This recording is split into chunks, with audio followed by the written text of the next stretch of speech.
Guys, ഞാൻ ഫയറാണ് flower അല്ല എന്ന് പറഞ്ഞ ആ രേണു ചേച്ചിയെ സപ്പോർട്ട് ചെയ്യുന്ന ഒരു മിടുക്കത്തിക്കുള്ള ഒരു മറുപടിയാണേ.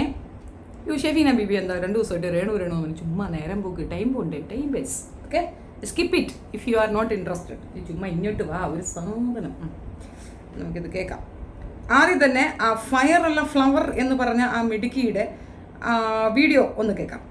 പറയടി മോളെ, നിനക്ക് എന്താ പറയുള്ളത്? നീ പറയടി. നീ ഞാൻ രേണുസുതി വിഷയം അറിഞ്ഞു. ഞാൻ രേണുവിനൊപ്പമാണ്, ഞാൻ രേണുവിന്റെ കൂടെ തന്നെയാണ്, രേണു എന്ന സ്ത്രീക്കൊപ്പമാണ്. അപ്പൊ കിച്ചു പറഞ്ഞത് കിച്ചുവിന്റെ മാനസികമായിട്ടുള്ള ബുദ്ധിമുട്ടുകളെ പറ്റിയിട്ടാണ് കിച്ചു പറഞ്ഞത്. പക്ഷെ ഞാൻ ചോദിക്കുന്നത് എങ്ങനെയാണ് രേണുസുതി കിച്ചുവിനെ ഉള്ള കാലം മൊത്തവും നോക്കണം, അല്ലെങ്കിൽ കിച്ചുവിനെ രേണുവാണ് നോക്കേണ്ടത് എന്നൊരു ബാധ്യത രേണുവിന് വരുന്നത്? Wonderful question. രേണുവിന് കിച്ചു ഒരു ബാധ്യതയാണെന്നാണ് കൂട്ടുകാരി പറയുന്നത്. രേണുവിന് അറിവുണ്ടോ ഇല്ലയോ എന്ന് എനിക്കറിയത്തില്ല. എന്തായാലും രേണുവിന് സപ്പോർട്ടുമായിട്ട് ദിയ ഷുന വന്നിരിക്കുകയാണ്. അപ്പോൾ ദിയ ഷുനയുടെ വീഡിയോ ആണ് നമ്മളിന്ന് എടുത്തു വെച്ചിട്ട് റിയാക്ട് ചെയ്യുന്നത്. അപ്പോൾ ഈ വിഷയത്തിൽ ഈ ബാധ്യത എന്ന വേർഡിൽ തന്നെയുണ്ട് ദിയ സുന പറയുന്ന ഒരു കാര്യം. ശരിയാണ്, അവർക്കതൊരു ബാധ്യതയാണ്. ആസ് ദിയ സനയുടെ മകൻ എവിടെയെന്ന് ചോദിച്ചാൽ അതൊരു ബാധ്യതയാണ്. അതുകൊണ്ട് അവൾ കെട്ടിയവൻ്റെ കയ്യിൽ കൊടുത്തിരിക്കുകയാണ്. അവൾക്ക് നോക്കാൻ വയ്യ, അവൾക്ക് ഇങ്ങനെ ആടിപ്പാടി അമരാവലിച്ച് നടക്കണം. അതുകൊണ്ട് കൊച്ചിനെ കൊണ്ടുപോയി ഇതേ കൊടുത്തിരിക്കുന്നു. അത് തന്നെ അവിടെ നിൽക്കട്ടെ, കൊച്ചവിടെ നിൽക്കട്ടെന്ന് നമുക്ക് അതിനകത്തൊരു വിഷമവും ഇല്ല. ഇനി രണ്ടാമത്തെ കാര്യം, ഈ എന്തുകൊണ്ട് ദിയാസന നോക്കണമെന്നുള്ളത്, രേണു നോക്കണമെന്നുള്ളത്. രേണു നോക്കണം എന്ന് പറയുന്നതിൻ്റെ ഒരു കാരണം ഞാൻ പറഞ്ഞുതരാം. ആ ഇരിക്കുന്ന 7.5 സെന്റ് വസ്തുവും ആ വീടും വെച്ചിരിക്കുന്നത് ഈ പറയുന്ന കിച്ചുവിൻ്റെ പേർക്കാണ്. കിച്ചുവാണ് അതിൻ്റെ അധികാരി. ഒരു കാരണവശാലും രേഷ്മ പി തങ്കച്ചനല്ല. രേഷ്മ പി തങ്കച്ചന് അതിനകത്ത് അവകാശം പോലും എഴുതി കൊടുത്തിട്ടില്ല. അതായത് സുധിയുടെ 2 മക്കളിൽ മൂത്ത മകന് പൂർണ്ണാവകാശവും മറ്റേ കുട്ടിക്ക് 18 വയസ്സ് വരെ അവനെ നോക്കേണ്ട അധികാരവും ആ കുട്ടിയിൽ നിക്ഷിപ്തമായതിനാൽ ആ കുട്ടികളുടെ പേർക്ക് ക്രയവിക്രയം ചെയ്യാൻ, അതായത് 18 വയസ്സാകാതെ ക്രയവിക്രയം ചെയ്യാൻ പാടില്ല എന്ന വ്യവസ്ഥയിൽ ആ കുഞ്ഞുങ്ങളുടെ പേർക്ക് തീരാധാരം കൊടുത്തിരിക്കുകയാണ് ഫാദർ ബിഷപ്പ്. അപ്പൊ ആ പ്രമാണത്തിൽ എഴുതിയിരിക്കുന്ന അതേ പോയിന്റ് തന്നെയാണ് എനിക്കും പറയാനുള്ളത്. ഈ പറയുന്ന വസ്തുവകകളുടെ അധികാരി എന്ന നിലയിൽ കിച്ചു താമസിക്കേണ്ട വീട്ടിൽ രേഷ്മ പി തങ്കച്ചന്റെ അച്ഛന്റെ ഭാര്യ, അച്ഛൻ്റെ മൂത്ത മോളെ ജോലി ചെയ്യാത്ത ഭർത്താവ്, അവരുടെ 2 കുട്ടികൾ അട്ടിപ്പേർ അവകാശത്തിൽ കെട്ടിക്കിടക്കുന്നിടത്ത് അവൻ അവകാശപ്പെട്ട വസ്തുവകകളിൽ വാടക പോലും കൊടുക്കാതെ അതിനകത്ത് താമസിക്കുകയാണ് എങ്കിൽ അതിൻ്റെ അധികാരിയായ കിച്ചുവിനെ വാടക ഇനത്തിൽ ഒരു തുക കൊടുക്കേണ്ട അധികാരമുണ്ട്. അതായത് അവകാശമുള്ള ഒരു കാര്യമാണ് അവൻ ചോദിക്കുന്നത്. പൈസ കൊടുത്താൽ അതിനുള്ള അവകാശം ആ കുട്ടിക്കുണ്ട്. അല്ലെങ്കിൽ വീട് വിട്ടിറങ്ങിപ്പോ, വല്ലവൻ്റെ വീട്ടിൽ കയറി കെട്ടിക്കിടക്കുന്നാണോ ഇല്ലേ? നിങ്ങളൊരു വീട് വാടകയ്ക്ക് എടുത്താൽ പൈസ കൊടുക്കണ്ടായോ? ആ കാശ് കൊടുക്കാനേ ഞാൻ പറയുന്നുള്ളൂ. അതാണ് അവകാശം. അത് ബാധ്യതയാണോ അല്ലയോ എന്ന് എനിക്കിപ്പോൾ മനസ്സിലായില്ലേ? അതൊരു വലിയ ബാധ്യതയാണ്. വല്ലവൻ്റെയും പെരേടത്തിൽ കെട്ടിക്കേറി കിടക്കുന്നത് ബാധ്യതയാണ്. ഇനിയിപ്പോൾ പറയാം റിത്തപ്പനെ നോക്കട്ടെ എന്ന്. റിത്തപ്പനെ നോക്കണം. റിത്തപ്പനെ നോക്കാനാണ് റിത്തപ്പൻ തൂറിയ ആളവിടെ ഉള്ളത്. ആര്? റിത്തപ്പൻ്റെ തള്ള ആരാ? രേഷ്മ പി തങ്കച്ചനാണ്. ഒരു സെർവൻറ്റിനെ വെച്ചോ കുഴപ്പമില്ല. രേഷ്മ പി തങ്കച്ചൻ്റെ തന്ത, ആ തള്ളയുടെ 2 മക്കള്, ആ 2 മക്കളുടെ മോള്, കുറേ ഉണ്ടല്ലോ, കുറേ ചവറ് പുറക്കികൾ അവിടെ കിടക്കുന്നുണ്ടല്ലോ. അത് പ്രശ്നമല്ലേ? അത് അവൻ്റെ വീടല്ലേ? കിച്ചുവിന് അവകാശമുള്ള കിച്ചുവിൻ്റെ വീട്ടിനകത്ത് കെട്ടിക്കേറി കിടക്കുന്നത് ശരിയാണോ തെറ്റാണോ? ദയാ ഒന്ന് പറഞ്ഞു തരാമോ? കിച്ചുവിന്റെ ബാധ്യത ഏറ്റെടുക്കേണ്ട ആളുകൾ മരണപ്പെട്ടു പോയി. ഒന്ന് ശ്രദ്ധിച്ചേട്ടൻ, പിന്നുള്ളത് എന്ന് പറയുന്നത് ശാലിനി. അവർ 2 പേരും മരിച്ചുപോയി. കിച്ചുവിന്റെ അമ്മയും അച്ഛനും മരിച്ചുപോയി. പക്ഷെ കിച്ചുവിന്റെ അച്ഛൻ, അതായത് അച്ഛൻ സ്ഥാനത്ത് ഇപ്പോഴൊരാൾ എക്സിസ്റ്റ് ചെയ്യുന്നുണ്ട്. കിച്ചുവിന്റെ അച്ഛന്റെ ജ്യേഷ്ഠൻ, അച്ഛൻ മരണപ്പെട്ട അച്ഛന്റെ ജ്യേഷ്ഠൻ ഉണ്ടെങ്കിൽ അച്ഛന്റെ സ്ഥാനത്തേക്ക് വരും. അച്ഛന്റെ ജ്യേഷ്ഠൻ വിവാഹം കഴിച്ചൊരു സ്ത്രീ എവിടെയുണ്ട്? അമ്മയാണത്. അച്ഛൻ്റെ ജ്യേഷ്ഠൻ്റെ ഭാര്യ അഥവാ കിച്ചുവിൻ്റെ അമ്മ ഉണ്ട്. ആ അമ്മയുടെയും അച്ഛൻ്റെയും അടുത്ത് തന്നെയാണ് അവൻ താമസിക്കുന്നത്. അവന് 2 പെങ്ങന്മാരുമുണ്ട്. അവൻ്റെ അച്ഛൻ്റെ ജ്യേഷ്ഠൻ്റെ 2 പെൺകുട്ടികൾ അവിടെയുണ്ട്.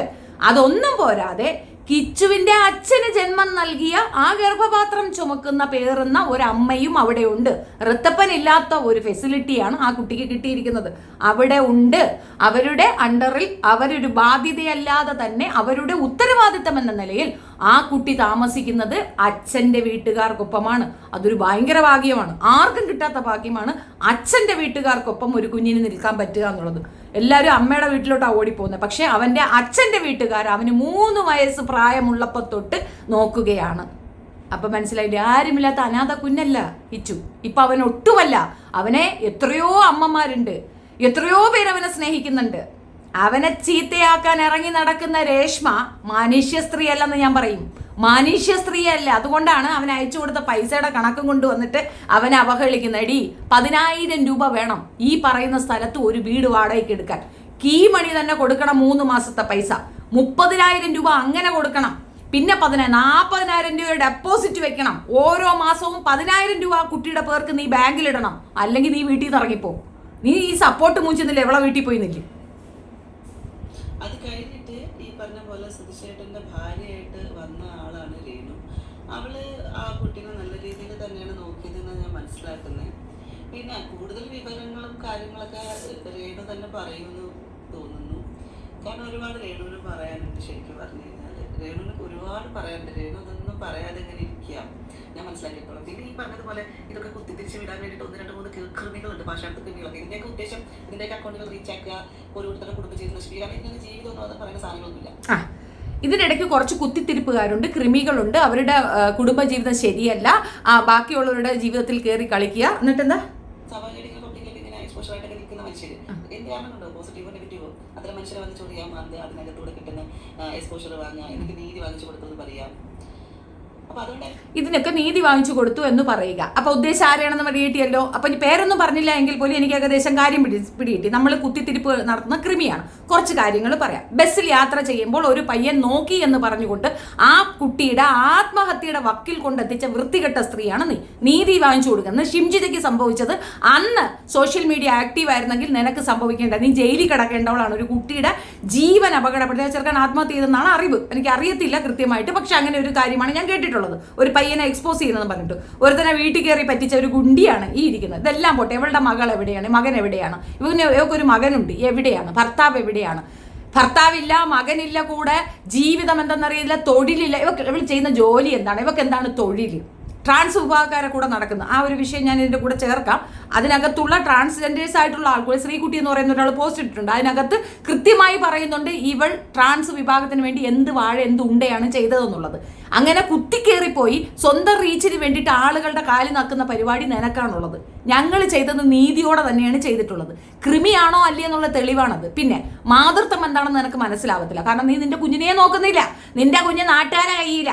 നിനക്ക് മാതൃത്വം നന്നായിട്ട് അറിയാവുന്നതുകൊണ്ട് നിനക്ക് കൊച്ചൊരു ബാധ്യത ആയതുകൊണ്ട് കുഞ്ഞിനെ നോക്കുന്നത് നിന്റെ കെട്ടിയവൻ ഇപ്പൊ കെട്ടിയ പെണ്ണുമാണ് നോക്കുന്നത്. അങ്ങനെയുള്ള നീ മാതൃത്വം എന്തെന്ന് നിനക്ക് എന്ത് മനസ്സിലായിട്ടാണ് നീ പറയണമെന്ന് എനിക്ക് മനസ്സിലാവുന്നില്ല. പിന്നെ നീ ചെയ്തത് കണക്കുള്ള സമരപന്തലുകളും നീതി നേടിത്തൊടുക്കാൻ മുല തുറക്കൽ, കൊതം തുറക്കൽ, ചുംബനിക്കൽ, ഇങ്ങനത്തെ പരിപാടിക്കൊന്നും എനിക്ക് പോകാൻ അറിയത്തില്ല. ഞാൻ അങ്ങനെയല്ല. പിന്നെ ജീവിത വിജയം ഉണ്ടോ ഇല്ലയോ എന്നുള്ളത്. എൻ്റെ ഭർത്താവ് മരണപ്പെട്ട് ഞാനും ഒരു വിധവ തന്നെയാണ്.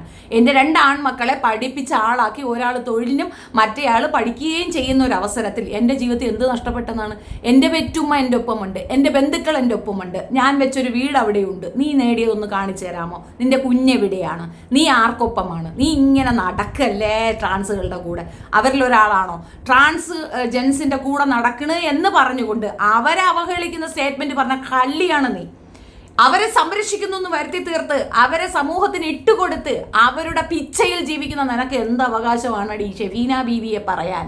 ഷെഫീന ബീവിയുടെ പേര് പോലും പറയാൻ യോഗ്യതയില്ല. അതുകൊണ്ടല്ലേ നീ പേര് പറയാതിരുന്നത്. ആ ബാക്കി ഞാൻ എപ്പോഴും മനസ്സിലാക്കുന്നത് ഇപ്പൊ കിച്ചുവിന്റെ വീഡിയോയില് കിച്ചുവിന്റെ ടോമ ചേച്ചി പറയുന്ന സമയത്ത് ക്ലാരിഫിക്കേഷൻ ഇല്ലാത്ത പല കാര്യങ്ങൾ പറയുന്നുണ്ട്. ഇപ്പൊ തന്നെ രേണു എന്ന് പറഞ്ഞു ആ വണ്ടിക്കകത്ത് രേണു ഉണ്ടായിരുന്നില്ല എന്നുള്ളത്. എല്ലാവരും പറഞ്ഞത് അച്ഛൻ്റെ മരണം എല്ലാവരും കൂടെ പോകുന്ന സമയത്ത് 5 സ്റ്റാർ ഹോട്ടലിൽ കയറി ഭക്ഷണം കഴിക്കാന്നാണ് പറഞ്ഞത്. 5 സ്റ്റാർ ഹോട്ടലിൽ കയറി ഭക്ഷണം കഴിക്കാന്ന് പറഞ്ഞപ്പോൾ എല്ലാവരും വിചാരിച്ചത് രേണുസുതിയാണെന്നാണ്. രേണുസുതി അവിടെ ഉണ്ടായിരുന്നില്ല. അപ്പോൾ തിരിച്ച് സംസാരിക്കുമ്പോൾ അത് രേണുവിൻ്റെ ഫാമിലി ആണെങ്കിൽ അങ്ങനെ പറയാം, അത് പ്രശ്നമില്ല. പറയുമ്പോഴത്തേക്ക് ചിലപ്പോൾ ആ ഒരു ഇമോഷൻസ് ഒക്കെ മനസ്സിലാവും. പക്ഷെ അത് രേണുവിനെ ആക്കിയിട്ട് കൊടുക്കുന്ന സാഹചര്യം അതിനകത്ത് വന്നിട്ടുണ്ട്. പിന്നെ അതുപോലെ തന്നെ വൈ എപ്പോഴും ഒരു ഹസ്ബൻഡ് മരിച്ചൊരു സ്ത്രീ വിഷമിച്ച് കാര്യം നിലവിളിച്ചിരിക്കണം? ഇത് ആരാണ് ചെയ്യുന്നത്? സതിയുടെ സമ്പ്രദായമൊന്നും ഇല്ല. ഇപ്പം മറ്റേ ചിരിച്ചാൽ ചാവണ പരിപാടിയൊന്നുമില്ല. ഏതോ റിക്കവർ ചെയ്ത് വരണം ആളിൻ്റെതായിട്ടുള്ള മൂവ്മെന്റ് ഉണ്ടാവും. അത് സുധി സുധി പ്രസക്തി കാണുന്നത് സുധി പറയുന്ന ആളുകൾ സംബന്ധിച്ച് കാണണം. അങ്ങനെയല്ല ആളുടെ ആളുകളെ എക്സ്പോഷർ കിട്ടിയിട്ടുള്ളത്. സുധിച്ചേൻ്റെ കാര്യത്തിൽ പറ്റി കൃത്യമായി കാണാതെ നമുക്ക് ഓരോരുത്തർക്കും ഉണ്ട്. ഞാൻ എനിക്ക് വർഷങ്ങൾക്ക് മുമ്പേ അറിയുന്ന ആളാണ്, അതുകൊണ്ടാണ് ഞാനത് പറയുന്നത്. അപ്പോൾ ഈ പറഞ്ഞ പോലെ 21 വയസ്സായ ഒരു പയ്യനെ നോക്കേണ്ട ബാധ്യത എന്താണ്? എന്നിട്ട് ഒരു 2-3 ദിവസത്തിന് മുമ്പ് വരെ അവർ പൈസ ഇട്ട് കൊടുത്തിരിക്കുന്നു ആ പയ്യന്. അപ്പൊ എന്താണ് ഇതിന്റെ ഇടയിൽ സംഭവിച്ചത്? അതിനെയൊക്കെ പറ്റിയാണ് മനസ്സിലാക്കേണ്ടത്. രേണു ഓവർ അല്ലെങ്കിൽ രേണുവിനെ യൂസ് ചെയ്യുന്ന രേണുവിനെ ഒരിക്കലും അംഗീകരിക്കുന്നില്ല എന്നും പറയുന്നുണ്ട്. ഇനി ഇവർ ബാധ്യതയുടെ കാര്യം പറയുന്നുണ്ട്. ഒരു കുട്ടി, അതായത് ഇവരുടെ കൂടെ തന്നെ ഉണ്ടായിരുന്ന ഒരു കുട്ടി, അവർ ലിവിങ് ടുഗദർ റിലേഷൻഷിപ്പിൽ ഒരു കുഞ്ഞുണ്ടാവുകയാണ്. ആ കുട്ടിയെ കൊണ്ട്, അതായത് ഇതിനെ വിൽക്കാനായിട്ട് ഒരു ശ്രമം ഇവർ നടത്തിയിട്ടുണ്ട്. ഇതിനെക്കുറിച്ച് വിനോ ബാസ്റ്റിയൻ വീഡിയോ ചെയ്തിട്ടുണ്ട്. നിങ്ങൾ ഫേസ്ബുക്കിൽ വിനോ ബാസ്റ്റിയൻ വീഡ്സ് പിന്നെ ദിയ എന്ന് എഴുതി കഴിഞ്ഞാൽ അതിന് വിനോ ബാസ്റ്റിന്റെ ടൈം ലൈനിൽ ഇവരെക്കുറിച്ച് ഒരുപാട് വീഡിയോസുകൾ വന്നിട്ടുണ്ട്. അതിനകത്ത് വ്യക്തമായിട്ട് ഈ സ്ത്രീയെക്കുറിച്ച് പറയുന്നുണ്ട്. ആ കുട്ടിയെ വിൽക്കാൻ ശ്രമിച്ചു 5 ലക്ഷം രൂപയ്ക്ക്. അതായത് മാതൃത്വം എന്താണെന്ന് അറിയുന്ന ഒരു സ്ത്രീ, ഒരു അമ്മയിൽ നിന്നും കുഞ്ഞിനെ പറിച്ചെടുത്ത് നാട്ടുകാർക്ക് വിൽക്കാൻ നടന്ന ഒരു സ്ത്രീയാണ് മാതൃത്വത്തിനെ കുറിച്ച് ലേബലൈസ് ചെയ്യുകയും അവർക്ക് സപ്പോർട്ട് പറയുകയും ചെയ്യുന്നത്. എന്താ അല്ലേ ദിയക്ക് എന്നോടുള്ള പ്രശ്നം എന്താണെന്ന് അറിയാമോ? ദിയ സപ്പോർട്ട് ചെയ്യുന്ന ബോട്ട് പടക്കത്തിനെ ഞാൻ എതിർക്കുന്നു. ഓക്കെ, ഒന്നത്. 2, ഇതേപോലെ യൂട്യൂബിൽ ഫെയിമിൽ നിന്ന ഒരു പയ്യനെ അവൻ എന്തോ പറഞ്ഞു എന്ന് പറഞ്ഞുകൊണ്ട് അവൻ്റെ പിഞ്ച് പൈതലായ ഒരു സഹോദരിയെ വിറ്റ് തിന്നുന്നവനല്ലേ എന്നുള്ള രീതിയിൽ ആ പെൺകുട്ടിയെ വെർബൽ റേപ്പ് നടത്തിയ സ്ത്രീയാണ് ഇത്. അതിനെതിരെ ഞാൻ കർശനമായി പ്രതികരിച്ചിരുന്നു. ഉടനെ എന്നെ വിളിച്ചു, കുറേ തെറി വിളിച്ചു. തെറി മോളാണത്. ഇനി അത് നമ്മുടെ തമ്മിലുള്ള പേഴ്സണലുള്ള ഇഷ്യൂ ആണ്. 2, എന്നോടുള്ള തീർത്തോ തീരാത്ത വൈരാഗ്യം എന്ന് പറയുന്ന ഇത്തരം വൃത്തികേടുകളെ പൊതുസമൂഹത്തിന്റെ മുമ്പിൽ ഞാൻ കൊണ്ടുവന്ന് കാണിക്കുന്നതാണ്. ഇവൾ ചെയ്തതിന്റെ ഒരിത്, ഇവള് പിന്നെ ഏറ്റവും കൂടുതൽ ഇവൾ കൊണ്ടു നടന്നത് ആളാണ് ഈ കാണുന്ന ആള്. ആരാണ്? രഹന ഫാത്തിമ. ഇന്ന് അവൾ എവിടെ എത്തി? സ്വന്തം അച്ഛൻ്റെ ആശ്രിത നിയമത്തിൽ കൂടെ കിട്ടിയ ഗവൺമെന്റ് ജോബ് അത് കളയിപ്പിച്ച് പിച്ചക്കാരിയാക്കി സ്വന്തം തുണിമണികൾ ഊരി പബ്ലിക്കിന് കാണിച്ചു കൊടുത്ത് അതിൽ കൂടെ ഒരു വരുമാനത്തിൽ ജീവിക്കുന്ന അവസ്ഥയിലേക്ക് ഈ പെണ്ണിനെ കൊണ്ടെത്തിച്ചത് ദിയാസനയാണ്. അല്ലാന്ന് പറയരുത്. ബെസ്റ്റ് ഫ്രണ്ടാ. ഇനി ആ ഫ്രണ്ട്ഷിപ്പ് നേരെ പോകുന്ന രേണുവിലേക്കാണ്. രേണുവും അതേ പാതയിൽ സഞ്ചരിക്കുകയാണ്. അപ്പോൾ ഇവളുടെയൊക്കെ സൗഹൃദം കൊണ്ട് രേണുവിന് കിട്ടുക അതാണ്. നമ്മളുടെയൊക്കെ സൗഹൃദം കൊണ്ട് രേണുവിന് കിട്ടാൻ പോകുന്ന നന്മയുമായിരിക്കും. തിന്മ എന്താണെന്ന് ഞാൻ കാണിച്ചു കഴിഞ്ഞു. ഇനി ഇവളെ പറ്റി ഞാൻ പറയുന്ന നുണയാണെങ്കിൽ ഇതൊന്ന് കേൾക്കുക. ആരോപണം ഉയർന്നിട്ടുള്ളത് അതും ഒളിവിലാണ്. നമസ്കാരം. നവജാത ശിശുവിനെ വിൽക്കാൻ ആക്ടിവിസ്റ്റ് ദിയാസന ശ്രമിച്ചതായി ആരോപണം ഉന്നയിച്ച് വിനോ ബാസ്റ്റിൻ എന്ന യുവാവ് ഫേസ്ബുക്ക് വഴി നടത്തിയ പ്രസ്താവന ശരിവെച്ച് കുഞ്ഞിന്റെ അമ്മയും രംഗത്ത്. വിനോ ബാസ്റ്റിൻ ആണ് ആ പ്രസ്താവന നടത്തിയത്. വിനോ ബാസ്റ്റിൻ കുഴപ്പമാണ് എന്നുണ്ടെങ്കിൽ വിനോ ബാസ്റ്റിൻ എന്ന യുവാവ് വിനോ ബാസ്റ്റിൻ പറഞ്ഞ നുണയാണെങ്കിൽ ആ അമ്മ ശരി വെക്കുമോ? സ്വന്തം കുഞ്ഞിനെ അവളുടെ കയ്യിൽ നിന്ന് പിച്ച് പറക്കി അങ്ങോട്ട് വിറ്റ് അതിൽ നിന്നൊരു തുക കൈയെടുക്കാൻ ഇവൾ ശ്രമിച്ച കാര്യമാണ് വാർത്തയായിട്ട് വന്നിട്ടുള്ളത്. ഇനി ഇതിൽ വേറൊരു കാര്യം കൂടെ ഞാൻ പറഞ്ഞുതരാം. ഈ പറയുന്ന പിന്നെ ദിയാസുനെ വിൽക്കാൻ ശ്രമിച്ച കുട്ടിയുടെ ആ ഒരു ഫാമിലി ബാക്ക്ഗ്രൗണ്ട് പറയാം. അവർ ലിവിങ് ടുഗദർ റിലേഷൻഷിപ്പിലായിരുന്നു. കൂടെയുള്ള പയ്യനെ കഞ്ചാവ് കേസിൽ എന്തോ പോലീസ് പിടിച്ച് ജയിലിലാക്കുന്നു. ഈ പെണ്ണ് ഒറ്റപ്പെടുന്നു. ഞാനാണെങ്കിൽ എന്ത് ചെയ്യുമെന്ന് അറിയാം? അവളോട് പറയും, സ്റ്റേ സ്ട്രോങ്, അധ്വാനിക്ക്, കുഞ്ഞ് വന്നോട്ടെ, നീ അമ്മയാണ് യാഥാർത്ഥ്യം, അച്ഛൻ സാങ്കല്പികമാണ്, അമ്മ ചൂണ്ടിക്കാണിക്കുന്നത് ആരോ അതാണ് അച്ഛൻ, നീയാണ് ഉത്തരവാദി, ആ കുഞ്ഞിനെ വളർത്ത്, നിനക്ക് നല്ലൊരു തൊഴിൽ ഞാൻ ശരിയാക്കി തരാം, നീ ജോലി ചെയ്യ് എന്ന് ഞാൻ പറയും. അല്ലാണ്ട് അവളുടെ കയ്യിൽ നിന്ന് കുഞ്ഞിനെ പിടിച്ച് വാങ്ങി മറ്റൊരാൾക്ക് വിറ്റ് അതിൽ കൂടെ ഒരു തുക വാങ്ങിച്ച് സിഗരറ്റ് വലിക്കാമെന്ന് ഞാൻ ചിന്തിക്കത്തില്ല. ഏത്? അപ്പൊ വ്യത്യാസമുണ്ട്. ഇവിടെ കൃമി എന്ന് നീ എന്നെ വിളിച്ചാൽ നീ പാഷാണത്തിലെ കൃമിയാണ്. അതുകൊണ്ടാണ് ഒരമ്മയുടെ കയ്യിൽ നിന്ന് പിഞ്ച് പൈതലിനെ പിടിച്ചു പറിച്ച് നാട്ടുകാർ കൊണ്ടു കൊടുക്കാൻ പോയത്, വിറ്റ് പൈസ വാങ്ങിക്കാൻ പോയത്. നിന്റെ കയ്യിൽ നിന്ന് നിന്റെ കുഞ്ഞിനെ പിടിച്ചു വാങ്ങിച്ച് ഭർത്താവ് കൊണ്ടുവച്ചിരിക്കുന്നതിന്റെ റീസണും അതാണ്. നിന്റെ കൂടെ തന്നാൽ നീ വിൽക്കും അതിനെ. മറ്റുള്ളവരുടെ കുട്ടികളെ വിൽക്കുന്ന നിനക്ക് നിന്റെ കുഞ്ഞുങ്ങളെ വിൽക്കാൻ എത്ര നേരം വേണം? പിന്നെ ജീവിത വിജയം കണ്ടോ ഇല്ലയോ എന്നുള്ളത് എൻ്റെ ജീവിതം കാണുന്നവർക്കറിയാം. എൻ്റെ ജീവിതം എന്താണെന്ന് കാണുന്നവർക്കറിയാം. വയ്യാത്ത ഒരാള് ഞാൻ ഇതിൽ കൂടെ ഒരു വരുമാനം ഉണ്ടാക്കി ജീവിക്കുന്നുണ്ട്. ഞാൻ നാട്ടുകാരെ ഊമ്പിക്കാൻ, ഞാൻ ട്രാൻസിന്റെ പിന്നെ ഐക്യകക്ഷി സമ്മേളനത്തിന്റെ പ്രസിഡന്റ് ആണെന്ന് പറഞ്ഞ് അവർക്കിടയിൽ കുത്തിക്കേറി ജീവിക്കുന്ന ഒരു സ്ത്രീയല്ല. അപ്പൊ അതിനകത്ത് വ്യക്തമല്ലേ നീ എവിടെ ഇരിക്കുന്നു, ഞാൻ എവിടെ നിൽക്കുന്നു എന്നുള്ളത്. നീ ഇതിന്റെ വാർത്ത കുറച്ച് ഭാഗം കേൾക്കാം.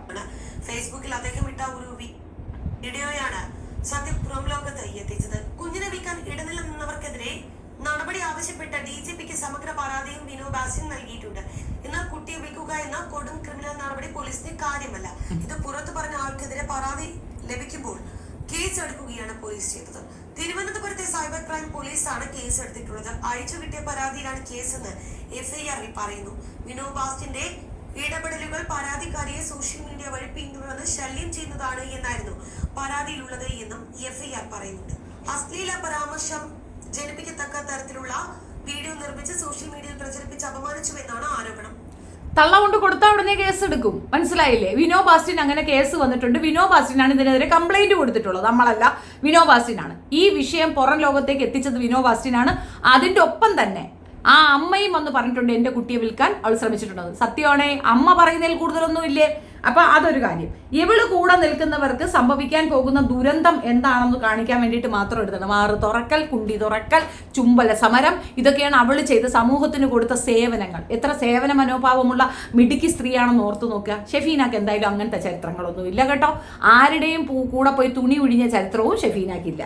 കൂട്ടത്തിൽ ചേർത്ത് നിർത്താൻ പറ്റുന്ന ആളാണോ അല്ലയോ എന്നുള്ളതിന്റെ തെളിവും അതിനകത്തുണ്ട്. നീ പിന്നെ രഹന ഫാത്തിമയായിട്ട് യാതൊരു ബന്ധമില്ലെന്ന് പറഞ്ഞുകൊണ്ട് വരല്ലേ. ആ ബന്ധുത്വമാണ് ദാ ഇവിടെ കാണുന്ന ഈ സീനിൽ കാണുന്ന സംഗതി. ആ ബന്ധുത്വം അതിനകത്ത് ഉണ്ട് എന്നുള്ളതാണ്. പാരിതോഷം പറ്റിയ ഈ ഫെമിനിസ്റ്റ് കൊച്ചമ്മയാണ് ഈ പറയുന്നത്. മനസ്സിലാക്കണം. ഞങ്ങൾക്ക് വേണ്ടി, ഞങ്ങൾക്കുണ്ടായ അബ്യൂസിന് വേണ്ടി, ഞങ്ങൾക്കുണ്ടായ ഈ സ്ട്രഗിളിന് വേണ്ടി, ഞങ്ങൾക്കുണ്ടായ പ്രശ്നങ്ങൾക്ക് വേണ്ടി ഞങ്ങൾക്ക് ഇന്നുവരെ ആരും ഇതുവരെ ഒരു തരത്തിലുള്ള ഒരു ഹെൽപ്പ് ഞങ്ങൾക്ക് സംഭവിച്ചിട്ടില്ല. പിന്നെ ഈ പറയുന്ന കൊച്ചമ്മ വന്നിട്ടുണ്ടോ എന്ന് ചോദിച്ചാൽ ഉണ്ട്. എങ്ങനെ അറിയാമോ? ഞങ്ങളൊരു പ്രവൃത്തി ചെയ്യുമ്പോൾ, ഞങ്ങളുടെ രീതിയിലുള്ള ആൾക്കാരെ കൂട്ടുമ്പോൾ, സ്ട്രഗിളിന് വേണ്ടി ഞങ്ങളൊരു സ്ട്രൈക്ക് ചെയ്യുമ്പോൾ, ഞങ്ങളൊരു മന്ത്രിയുടെ അകത്ത് ഒരു പ്രശ്നങ്ങൾ ഉണ്ടാക്കുമ്പോൾ, ഞങ്ങളൊരു മന്ത്രിസഭയിലോട് പ്രശ്നം ഉണ്ടാക്കാൻ ചെല്ലുമ്പോൾ ഈ കൊച്ചമ്മ അവിടെ വരും. വന്നിട്ട് കൊച്ചമ്മയുടെ പണി വെച്ച് ലൈവ് ഇടുക എന്നാണ്. അന്നത്തെ കാലഘട്ടം നമുക്ക് ഈ കൊച്ചമ്മയുടെ ഉദ്ദേശം നമുക്ക് അറിയത്തില്ലായിരുന്നു. എന്താണ് അവരുടെ പ്രശ്നം എന്നുള്ളത്. ഇവരുടെ ഉദ്ദേശം എന്ന് വെച്ചാൽ ഞങ്ങളെ നിലനിർത്തി, അന്ന് ട്രാൻസ്ജെൻഡർ എന്ന് പറയുന്ന ഒരു മൂവ്മെന്റ് നടക്കുന്ന സമയത്ത് ഞങ്ങളെ നിലനിർത്തി ഇവർക്ക് പേരെടുത്ത് പോകണമെന്നുള്ളതുകൊണ്ട് ഒറ്റ നിർബന്ധം കൊണ്ടാണ് ഈ പറയുന്ന കൊച്ചമ്മ ഈ ഇത്തരത്തിലുള്ള ഒരു പേരെടുത്ത് ബിഗ് ബോസ് വരെ പോയത്. ട്രാൻസ്ജെൻഡേഴ്സ് എന്റെ ഒലത്തിയെന്ന് പറഞ്ഞിട്ടാണ്. ഇവിടെ ഉണ്ടേ ഒലത്തിയില്ല. ഞങ്ങൾക്ക് വേണ്ടി 600 മനുഷ്യർ പണിയെടുത്തിട്ടുണ്ട്, ഇല്ല എന്ന് പറയുന്നില്ല.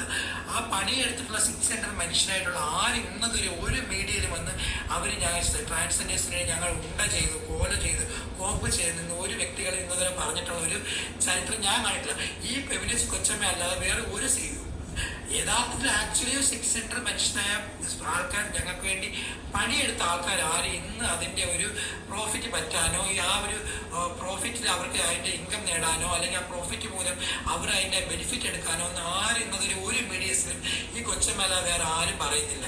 ഈ കൊച്ചമ്മ എന്താ ചെയ്യുന്നത്? ഞങ്ങളൊരു സംഘടന രൂപീകരിക്കുമ്പോൾ, ഞങ്ങളൊരു പ്രോഗ്രാം സംഘടിപ്പിക്കുമ്പോൾ, മതി സ്ത്രീക്കുട്ടി എന്ന് പറയുന്ന ഫേസ്ബുക്ക് പേജിൽ പോയി നോക്കിക്കഴിഞ്ഞാൽ നിങ്ങൾക്ക് ഈ പോസ്റ്റ് അവിടെ കിട്ടും. ഇഷ്ടംപോലെ കാര്യം എവിടെ പറിച്ച് ഇങ്ങനെ വിവരിച്ച് വെച്ചിട്ടുണ്ട്. ട്രാൻസ് വിഭാഗത്തിനെ അവഹേളിക്കുന്ന തരത്തിലുള്ള പരാമർശങ്ങൾ നടത്തുകയും അതിനെതിരെ ശക്തമായി നിൽക്കുന്ന ഒരു കുട്ടിയാണ് ഈ ശ്രീകുട്ടി എന്ന് പറയുന്ന ആൾ. അവിടെ പോയാൽ മനസ്സിലാകും. അവരുടെ രാഷ്ട്രീയപരമായിട്ടുള്ള കാഴ്ചപ്പാട് വിരുദ്ധമാണെങ്കിലും ഈ ഒരു വിഷയം ഞാൻ എടുക്കുന്നു എന്നുള്ളതാണ്. ദിയാസന എന്താണ് എന്നറിയണമെങ്കിൽ ദിയാസനയെ ശരിക്കും വാച്ച് ചെയ്യുന്നവർക്കേ അറിയാവുള്ളൂ. എന്നോടുള്ള പേഴ്സണൽ പ്രോബ്ലം എന്തെന്ന് പറഞ്ഞു കഴിഞ്ഞാൽ, ഒരു കുട്ടീനെ, അതും അണ്ടർ ഏജിലുള്ള ഒരു കുട്ടീനെ പച്ചയ്ക്ക് തെറി വിളിച്ചു ഇവര്. ആ ഉമ്മായെ പച്ചയ്ക്ക് തെറി വിളിച്ചു. ആ ചെറുക്കനോടുള്ള ദേഷ്യത്തിന് ആ ഉമ്മായെയും ആ കുട്ടീനെയും പച്ചത്തെറി വിളിക്കുന്നതാണ് ഞാൻ കേട്ടത്. അയ്യോ, മാതൃത്വം തുളുമ്പുന്ന ഒരാളാ. മാതൃത്വം ഇങ്ങനെ തുളുമ്പുവാ. അയ്യോ, മാതൃത്വം കൊണ്ട് നടക്കണം വയ്യ. 69 കേസുള്ള ഒരു ബോട്ട് പടക്കം ചെയ്യുന്ന തട്ടിപ്പിൽ ഇവളും ഭാഗമാണ്. അവളെ ഞാൻ എതിർക്കുന്നു എന്ന ദേഷ്യമാണ് എന്നോടുള്ളത്. എന്നെ വിളിച്ച് കുറേ കൊണ പറഞ്ഞു. ഈ വിനോബാസിനെതിരെ, വിനോബാസിന്റെ ഭാര്യയുടെ തുണിയില്ലാത്ത, അതായത് അവർ തമ്മിൽ സെക്സ് ചെയ്യുന്ന വീഡിയോ എനിക്ക് കൊണ്ടുവന്നിട്ടിട്ട് അതൊന്ന് പബ്ലിഷ് ചെയ്യുമെന്ന് ചോദിച്ച മുടുക്കിയാണത്. വിനോബാസിനെതിരെ വീഡിയോ ചെയ്യാൻ വേണ്ടിയിട്ടുള്ള ഡീറ്റെയിൽസ് എനിക്ക് കൊണ്ടു തന്നത് ഇവളാണ്. ഞാനത് ചെയ്തിട്ടില്ല. അതെന്തുകൊണ്ടെന്നാൽ എനിക്കത് താല്പര്യമില്ല. നമുക്ക് അറിഞ്ഞുകൂടാത്ത കാര്യം നമ്മൾ പറയണ്ടല്ലോ. പക്ഷേ അത് നാട്ടുകാർക്ക് മുഴുക്ക സ്പ്രെഡ് ചെയ്ത് കൊടുത്തത് ഇവളാണ്. എൻ്റെ എവിഡൻസ് ഉണ്ട്. എവിഡൻസ് ഇല്ലാതെ സംസാരിക്കുന്നതല്ല. മറ്റൊരു സ്ത്രീയുടെ സ്വകാര്യ ജീവിതത്തിലേക്ക് എത്തി നോക്കുക മാത്രമല്ല, അവരുടെ അത്തരം വീഡിയോസ് പബ്ലിഷ് ചെയ്യാൻ പോലും ധൈര്യം കാണിക്കുന്ന ഇവൾ എനിക്ക് സപ്പോർട്ട് പറയണം ഞാൻ ആഗ്രഹിക്കുന്നില്ല. ആ സപ്പോർട്ട് നീ രേണു സുധിക്ക് കൊടുത്തു. കാരണം രേണു സുധി അത് ഡിസേർവ് ചെയ്യുന്നുണ്ട്. നിന്നെപ്പോലൊരു വ്യക്തി രേണു സുധിയെ സപ്പോർട്ട് ചെയ്യുന്നതിൽ അതിശയിക്കാനേ കാര്യമില്ല. കാരണം രഹന ഫാത്തിമ വലിയൊരു തെളിവാണ്. ആ പെൺകുട്ടിക്ക് കിട്ടിയ ജോലി കൊണ്ട് സന്തോഷമായിട്ട് ജീവിച്ചു പോകുന്നതിന് പകരം ഇവളുടെയൊക്കെ വാക്ക് കേട്ട് ഇന്ന് തുണി ഉരിഞ്ഞ് കാണിച്ചുകൊണ്ട് കൊച്ചുങ്ങൾക്ക് ആഹാരം കൊടുക്കേണ്ട ഗതികേടിലേക്ക് അവളെ കൊണ്ടെത്തിച്ചത് ഇവളെപ്പോലുള്ള വെറും നാറികളാണ്. അപ്പോൾ അത് വെച്ച് നോക്കുമ്പം എൻ്റെ ജീവിതം എത്രത്തോളം സക്സസ് ആണെന്ന് ഞാൻ മനസ്സിലാക്കുന്നു. എനിക്ക് ചുറ്റും നിൽക്കുന്ന ഒരു വ്യക്തിയെ പോലും, ഞാൻ സപ്പോർട്ട് ചെയ്യുന്ന ഒരു വ്യക്തിയെ പോലും ഇതുപോലെ വൃത്തികേട് കാണിച്ച് പിടിക്കുകയോ അങ്ങനെ ഒരു വൃത്തികേടിൽ കൂടെ എവിടെയെങ്കിലും കാണുകയോ ചെയ്യുകയില്ല എന്നെനിക്ക് ഗ്യാരണ്ടി ആയിട്ട് പറയാൻ പറ്റും. ഞാൻ കൂടെ നിർത്തുന്നവരെ നല്ല രീതിയിൽ ഞാൻ കെയർ ചെയ്യും. നല്ല രീതിയിൽ അവരെ ജീവിതത്തിൻ്റെ വിജയത്തിലേക്ക് നയിക്കും എന്നതിനപ്പുറം ഞാൻ അവരെ മോശപ്പെട്ട വഴിയിലേക്ക് നടക്കത്തില്ല. പിന്നെ കുടുംബവുമില്ല, കൂട്ടുകാരുമില്ല, ഒരു രീതിയിലുള്ള സംസ്കാരവും ഇല്ലാത്ത ഒരു സ്ത്രീ നവോത്ഥാനം ഉണ്ടാക്കാൻ ഇറങ്ങി നിൽക്കുന്നുണ്ടെങ്കിൽ എനിക്കൊന്നും പറയാനില്ല. എനിക്ക് ഭാഗ്യലക്ഷ്മി ചേച്ചിയോട് മാത്രമേ ഒന്നും പറയാനുള്ളൂ. ഇങ്ങനെയുള്ള കീടങ്ങളെ ചുമന്നുകൊണ്ട് നടന്നാൽ നിങ്ങളും നാറും. തൂറിയവനെ ചുമന്നാൽ ചുമന്നവന് നാറും എന്ന് മാത്രമേ ഉള്ളൂ. ഞാൻ ഭാഗ്യലക്ഷ്മി ചേച്ചി എന്നേ മീറ്റ് ചെയ്യേണ്ടതാണെന്നറിയാം. ഈ സ്ത്രീയുടെ സൗഹൃദം ഒന്നുകൊണ്ട് മാത്രമാണ് ഞാൻ അവരെ കാണാൻ പോലും തയ്യാറാവാതെ മാറി നിൽക്കുന്നത്. പലപ്പോഴും എനിക്ക് ഭയങ്കര ആഗ്രഹമുള്ളതാണ് അവരെ കാണണമെന്നുള്ളത്. പക്ഷേ ഇവളെ ചുമന്നുകൊണ്ട് നടക്കുന്ന ഒരൊറ്റ കാരണം കൊണ്ടാണ്. ഇത് ഫ്രീ സെക്സിൻ്റെ വക്താവാണ്. അതേപോലെ ഈ കുട്ടികൾ സെക്ഷൽ രീതിയിൽ പോയി നശിച്ചു പോകാതിരിക്കാൻ അവർക്ക് വേണ്ടി എന്തെങ്കിലും ഇവൾ ചെയ്ത് നിങ്ങൾക്കറിയാമോ? അതേപോലെ അന്ന് ബിഗ് ബോസിൽ നിന്ന് പുറത്തേക്ക് വരുമ്പോഴത്തേക്ക് ഇവള് സപ്പോർട്ട് ചെയ്തതാണ് ജാസ്മിൻ ജാഫർ. ഇന്ന് ആ കൊച്ചു എവിടെ നിൽക്കുന്നതെന്ന് ആലോചിച്ച് നോക്ക്. ഇവള് ചേർത്ത് പിടിച്ച ഏതെങ്കിലും ഒരു വ്യക്തി, ലൈഫിൽ സക്സീഡ് ചെയ്ത ഒരു വ്യക്തിയെ കൊണ്ടുവയ്ക്കാൻ പറ. ഒരു വ്യക്തിയെ കൊണ്ടുവയ്ക്കാൻ പറ. ലൈഫിൽ ഏറ്റവും നഷ്ടം വരുന്നത് ഈ നികൃഷ്ട ജന്മത്തിനെ കൂടെ ചേർത്ത് പിടിക്കുന്നവർക്കാണ്. അത് മനസ്സിലാക്കിക്കോ. എൻ്റെ ഒപ്പം ചേർന്ന് നിന്നപ്പോൾ എനിക്കുണ്ടായ നാണക്കേട്, അപമാനം, ബുദ്ധിമുട്ട് അവളെ തക്കി തൂരെ എറിഞ്ഞപ്പോഴത്തേക്ക് എനിക്ക് സമാധാനമായി എന്നുള്ളതാണ്. ഈ വിഷയം പറയണമെന്നുള്ളത് എനിക്ക് ആരോ കൊണ്ടുവന്ന് ഇട്ടത് കൊണ്ട് മാത്രമല്ല, ഞാൻ പലപ്പോഴായി ചിന്തിച്ചു വെച്ചൊരു കാര്യമാണ്. ചരിത്രം ഞാൻ ഫുള്ള് റിപ്പോർട്ട് എടുത്ത് പബ്ലിക്കിലിടും. ഇതൊന്നും ഈ പറഞ്ഞ ഒരു സാധനവും തെളിവില്ലാതെയല്ല, എല്ലാത്തിനും ക്ലിയർ എവിഡൻസ് ഉണ്ട്. വിനോ ബാസ്റ്റ്യൻ കൊടുത്ത കേസുണ്ട്. വിനോ ബാസ്റ്റ്യൻ്റെ ടൈം ലൈനിൽ ഇപ്പോഴും അയാൾ പറയുന്ന പരാമർശങ്ങളുണ്ട്. മറുനാടൻ മലയാളി ഇട്ട വീഡിയോ ഇപ്പോഴും നെറ്റിൽ അവൈലബിൾ ആണ്. തുടങ്ങി ഇവൾക്കെതിരെയുള്ള സർവത്ര ഡോക്യുമെന്റ്സും എപ്പോഴും നെറ്റിൽ അവൈലബിൾ ആണ്. നിങ്ങൾക്കത് സെർച്ച് ചെയ്ത് കാണാമെന്നുള്ളതേ ഉള്ളൂ. ഇതൊന്നും ഞാൻ കയ്യിൽ നിന്ന് പറഞ്ഞതല്ല. ഒരു ബസ് യാത്രക്കിടയിൽ ഒരു പയ്യൻ എന്തോ ചെയ്തു എന്നും പറഞ്ഞാൽ ആ പയ്യൻ്റെ ഫോട്ടോ ഉൾപ്പെടെ പബ്ലിഷ് ചെയ്ത് ആ കുട്ടി ആത്മഹത്യയുടെ വക്കീലായിരുന്നു എന്നും കേട്ടിട്ടുണ്ട്. ആത്മഹത്യ ചെയ്തോ ഇല്ലെന്ന് എനിക്കറിയത്തില്ല. അതൊരു വിഷയം. അതേപോലെ ഈ കാര്യം പിന്നെ രഹന ഫാത്തിമയൊക്കെ പിന്നെ കുറേ സമരങ്ങളിലൊക്കെ പാർട്ടിസിപ്പേറ്റ്, ധൈര്യസമേതം ശബരിമലയിലൊക്കെ കയറാനെങ്കിലും പോയി എന്ന് പറയാം. ഇവള് എന്താണ് ചെയ്യുന്നത്? ഇവളുടെ തൊഴിൽ എന്താണ്? ഇവളുടെ വരുമാന മാർഗം എന്താണ്? എൻ്റെ മകന് ജോലിയുണ്ട്, എനിക്ക് പ്രോപ്പർട്ടി ഉണ്ട്, അതിനകത്തുനിന്ന് വാടക വരുന്നുണ്ട്, ഞാൻ അങ്ങനെയാണ് ജീവിക്കുന്നത്. യൂട്യൂബ് ഇല്ലെങ്കിൽ ഞാൻ ജീവിക്കും. എൻ്റെ യൂട്യൂബ് തുടങ്ങി 4 വർഷമേ ഉള്ളൂ. പക്ഷേ ഞാൻ ഈ വർഷക്കാലം അത്രയും ജീവിച്ച യൂട്യൂബ് കൊണ്ടുമല്ല എനിക്ക് തെളിയിക്കാൻ പറ്റും. നിന്റെ തൊഴിൽ എന്താണ്? നീ എന്ത് ജോലിയാണ് ചെയ്യുന്നത്? നീ എന്താണ് സൊസൈറ്റിക്ക് കൊടുക്കുന്ന മെസ്സേജ്? നാഴേക്ക് 40 തൊട്ട് ലൈവ് ഇട്ടുകൊണ്ട് പിച്ചതണ്ടി നടക്കുന്ന നീയാണോ എൻ്റെ സോഷ്യൽ റെസ്പോൺസിബിലിറ്റി ചോദ്യം ചെയ്യുന്നത്? ഞാൻ നീതി വാങ്ങി കൊടുത്തോ ഇല്ലെന്ന് 28 കുട്ടികൾ പറയും അവർക്ക് ശമ്പളം കിട്ടിയിട്ടുണ്ട്, അവരുടെ ഫോൺ തിരിച്ച് കിട്ടിയിട്ടുണ്ട്. നീതി ഉണ്ടോ ഇല്ലയെന്ന് അവർ പറയും. ഇവിടെ ഒരു അനാഥാശ്രമത്തിൽ ഏറ്റവും കുട്ടികളുടെ വജൈനയിലേക്ക് മുളക് പൊടി ഒഴിക്കുന്ന ഒരു രീതി ഉണ്ടായിരുന്നു. ആ സാധനം നിർത്തി ആ കുട്ടികളെ സേഫായിട്ട് പല കസ്റ്റഡികളിലേക്ക് കൊടുത്തവളാണ് ഞാൻ. അമ്മ എന്ന നിലയിൽ ഞാൻ ചെയ്ത ഏറ്റവും നല്ല കാര്യം അതാണ്. എനിക്കതിൻ്റെ പേർക്കൊരു കേസുണ്ട്. ഈ പറയുന്ന ടെക്സ്റ്റൈൽസിൻ്റെ കേസിലും എനിക്ക് കേസുണ്ട്. ഈ നാട്ടിലെ അമ്മമാരെയും ഈ നാട്ടിലെ ഇസ്ലാം കമ്മ്യൂണിറ്റി ഒന്നടങ്കം അപമാനിക്കുന്ന രീതിക്കെതിരെ പ്രതികരിച്ചതിനും എൻ്റെ പേർക്ക് കേസുണ്ട്. അല്ലാതെ നീ എന്ത് വാഴ കണ്ട്? നിന്നെ പോലെയാണോ ഞാൻ? എന്താ ഞാൻ ചെയ്തതെന്ന് സമൂഹത്തിനറിയാം. നീ പറയണ്ട. ആരാണ് പാഷാണത്തിൽ കൃമിയെന്ന് നന്നായിട്ട് എല്ലാവർക്കും അറിയാം. കൂടുതൽ മറ്റതും കൊണ്ട് ഇങ്ങോട്ട് തള്ളാതിരിക്കുന്നതാണ് നിനക്ക് സേഫ്റ്റി എന്നുള്ളതാണ്. വാണിംഗ് ആണെന്ന് വെച്ചോ. ഞാൻ A to Z എടുത്തങ്ങ് ഇടും. അത്രയേ ഉള്ളൂ. എൻ്റെ കൂടെയുള്ള പേഴ്സണൽ റിവെഞ്ച് വെച്ചിട്ട് അല്ലെങ്കിൽ പേഴ്സണൽ ഗ്രഡ്ജ് വെച്ചിട്ട് ഇത്യാദി കാര്യങ്ങളിൽ അനാവശ്യമായ നരേഷൻ കൊണ്ടുവരിക, എന്നെ ഇതിനകത്ത് വലിച്ചിടുകയും ചെയ്താൽ ഞാൻ ഓരോരുത്തരുടെ ഡീറ്റെയിലും കൊണ്ട് ഞാനും ഇറങ്ങും. അത്രയേ ഉള്ളൂ. That's it. പിന്നെ കുന്തളിപ്പും കൊണ്ട് തള്ള അങ്ങോട്ട് വരും പോലീസുകാരാ.